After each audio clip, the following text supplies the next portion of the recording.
اچھا ڈاکٹر صاحب یہ بتائیے گا کہ آئی ایم ایف کے لیے ڈیفینیٹلی ہمیں امریکہ کی ضرورت ہے. ایز آف ناؤ جو پوزیشن ہے پاکستان تحریک انصاف ماضی میں تو خیر کافی باتیں کر رہی تھی کہ ٹرمپ کے آنے کے بعد پاکستان کے اوپر کافی پریشر آئے گا. ابھی کوئی سسٹم پر ایسا پریشر ہے جس کی وجہ سے آپ سمجھیں کہ مستقبل کے اندر یہ آئی ایم ایف پروگرامز جو ہیں یہ کمپرومائز ہو سکتے ہیں؟ دیکھیے، امریکہ ہمارا ایک ٹریڈ پارٹنر ہے. ہمارے لیے بالکل وہ اس کی اہمیت اپنی جگہ پہ ہے ایز اے کنٹری جس کے ساتھ ہم ٹریڈ کرتے ہیں، جس کے ساتھ ہمارے تعلقات ماضی میں بھی ٹھیک رہے. پہلے ہم ان کے بہت قریبی پارٹنر ہوتے تھے، اب ایسا نہیں ہے کہ ہم ان کے لیے اس خطے کے اندر کوئی ایسی اہمیت، کیونکہ انہوں نے اس خطے کے اندر اپنا پارٹنر چوز کر لیا. لیکن ہیونگ سیڈ دیٹ ہمارا وہ ٹریڈ پارٹنر ہے، اس کے ساتھ ہمارے تعلقات اچھے ہیں، جس طرح کے باقی تمام ملکوں کے ساتھ پاکستان اور تمام ملک یہی چاہتے ہیں کہ ان کے آپس میں تعلقات بہتر رہیں.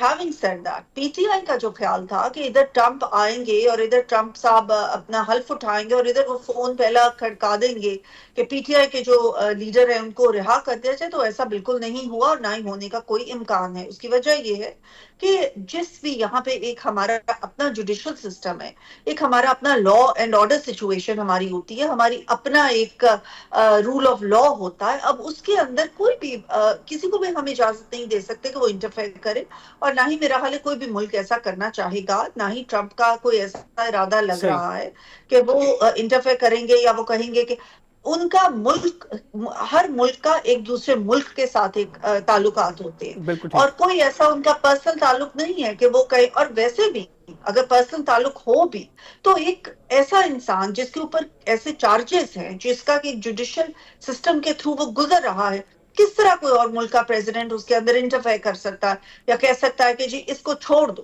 یہ ٹھیک تو ہو گیا. ہمارے اندر انٹرفیرنس ہوگی نا. ٹھیک ہو گیا. اچھا ڈاکٹر صاحب یہ بتائیے گا کہ پنجاب میں دیکھ رہے ہیں کہ پاکستان مسلم لیگ نواز کے اراکین پنجاب اسمبلی مریم نواز صاحبہ کی کارکردگی سے کوئی بہت خوش دکھائی نہیں دے رہے. بالخصوص یہ شکایات ہمیں بار بار بہت سے لوگوں کی طرف سے دیکھنے کو مل رہی ہیں کہ صرف چند لوگ ہیں جو فیصلے لے رہے ہیں پنجاب کے حوالے سے، چند میں بھی 4-5 لوگ ہیں، اور کسی کی نہ تو سنوائی ہو رہی ہے نہ کسی کے کوئی معاملات کو چیف منسٹر آفس کیٹر کر رہے ہیں. دیکھیے، میں آپ کی اس سٹیٹمنٹ سے نہیں اگری کروں گی معذرت کے ساتھ، اس لیے کہ پنجاب کے اندر جس طریقے سے کام ہو رہا ہے اور جس طرح سے عوام کے لیے کام ہو رہا ہے، اور عوام ایک اس چیز کو اب محسوس کرنے لگ گئے ہیں. اور آپ دیکھیں کہ کوئی بھی ایسی چیز نہیں ہوتی جس میں کہ چیف منسٹر صاحبہ نے ایک انیشیٹو نہیں لیا. کسان ہوں، چاہے خواتین ہوں، مائنورٹیز ہوں، ہر ایک جو طبقہ ہے اس کے لیے انہوں نے انیشیٹوز لیے ہیں. انہوں نے اپنی موبائل وینز کری ہیں جو صحت کے حوالے سے ہیں. انہوں نے ایجوکیشن کے سیکٹر میں آپ دیکھیں کتنی زیادہ محنت کی ہے. وہ خود جاتی ہیں، خود جا کے انٹریکٹ کرتی ہیں اسٹوڈنٹس کے ساتھ، یوتھ کے ساتھ اور تمام لوگوں کے ساتھ. تو جو اس کے اب امپیکٹ ہے ان کے انیشیٹوز پہ، وہ عوام کو محسوس ہونے نہیں لگ وہ گئے. تو بات اور درست ہے عوام کہ گورنمنٹ آف پنجاب جائیں، بہت کام کر رہی ہے، لیکن پھر آپ کے اراکین کو کس چیز کی شکایت ہے؟ وہ کیوں ناراض ہیں؟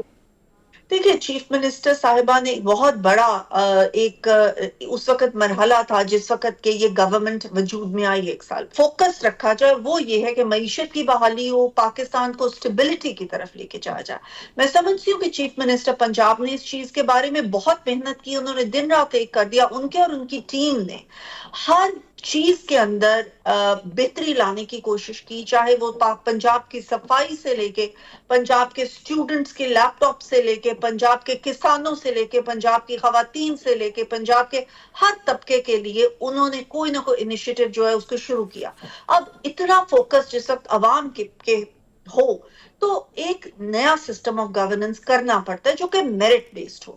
آپ دیکھیں، ہو سکتا ہے کہ جب آپ ایک سسٹم کو دوسرے سسٹم پہ لائیں، جب آپ میرٹ بیسڈ سسٹم شروع کریں تو تھوڑا بہت تو اس میں لوگوں کو عجیب لگتا ہے. لیکن اب آ کے آپ 1 سال کے بعد جس وقت عوام کے پاس جاتے ہیں، عوام کا آپ رد عمل دیکھتے ہیں، عوام کی آپ خوشی دیکھتے ہیں، عوام کو جس طریقے سے سہولیات ملی ہیں اور وہ اس چیز پہ خوش ہیں وہ دیکھتے ہیں، تو آئی ایم شیور کہ تمام جتنے بھی P M L madam N کے آپ ہم عوام کی ایم بات این کر ایز رہی ایم ہیں. پیز ہیں وہ آپ خوش ہوں گے. آپ عوام کی بات کر رہی ہیں. ویسے تو ایز آف ناؤ معذرت کے ساتھ نہ تو آپ کے اراکین قومی و صوبائی اسمبلی پنجاب گورنمنٹ سے خوش ہیں، ایون پیپلز پارٹی جو آپ کی اس وقت سب سے بڑی اتحادی ہے وہ بھی سب سے زیادہ ناخوش جو ہیں وہ پنجاب گورنمنٹ سے ہیں. وہ کہہ رہے ہیں کہ پنجاب گورنمنٹ کسی طرح فیسیلیٹیٹ نہیں کر رہی ہے.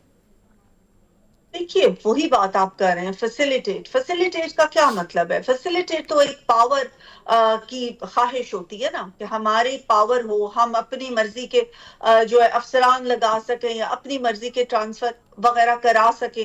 لیکن میں آپ کو یہ بتا رہی ہوں کہ یہ جو پہلا سال تھا، اگر چیف منسٹر ان چیزوں میں رہتی، ان چیزوں کی طرف ان کی توجہ رہتی، تو شاید وہ اتنی اچھی گورننس ماڈل نہ پیش کر ٹھیک سکتی ہو جو گیا. کہ انہوں نے کیا. بالکل ان کا فوکس گورننس تھا، ان کا فوکس پبلک تھا، ان کا فوکس پبلک کے لیے بہتر انیشیٹوز تھے، اور اس کے اندر میں سمجھتی ہوں کہ انہوں نے بہت بہت ہی اچھا پرفارم کیا. ٹھیک ہو گیا. آگے چل کے ظاہر ہے اب جیسے جیسے اسٹیبلٹی آتی جائے گی، ان چیزوں کے اوپر بھی وہ ورک کر رہی ہیں اور کرتی جائیں گی. ٹھیک ہو گیا. آخر میں یہ بتائیے گا کہ ابھی عمران خان صاحب نے آرمی چیف کو 2 خطوط لکھے، دوسری اینڈ سے تو جواب آ گیا ان کا.